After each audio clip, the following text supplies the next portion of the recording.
காலையில எழுந்ததும் பாத்தீங்கன்னா, அப்படியே ஒரு வாக் வந்து நானும் சித்தியும் போயிருந்தோம். நம்ம வீட்டு செடியில பாத்தீங்கன்னா, கொய்யா மரத்துல நெறைய பிஞ்சு வச்சிருக்குங்க.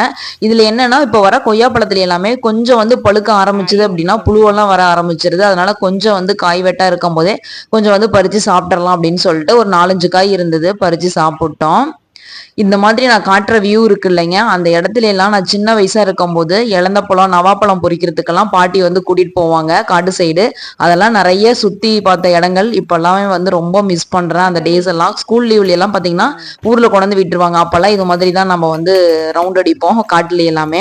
தேங்காய் எல்லாமே மரத்துல இருந்ததுங்க. கொஞ்சம் எண்ணெய் ஆட்டுறதுக்கு தேங்காய் எல்லாம் மட்டை போட்டு எல்லாமே அம்மா மட்டை எடுத்துட்டு இருக்காங்க.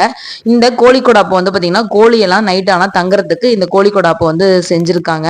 இது வந்து எங்க ஊர் சைடுல எல்லா வீட்லயுமே இது மாதிரி கோழி கொடாப்பு வந்து செய்வாங்க. இப்போ வந்து ட்ரெண்டிங் இப்போ வந்து காட்டினா பாத்தீங்களா, அது வந்து இப்ப இருக்க காலகட்டத்துக்கு உண்டான ட்ரெண்டிங் மாதிரி இப்போ வந்து இரும்புல வந்து அது செஞ்சு வச்சிருக்காங்க. இங்கெல்லாம் நாட்டுக்கோழி எல்லாம் பாத்தீங்கன்னா ரொம்ப நிறைய வளர்த்துவாங்க.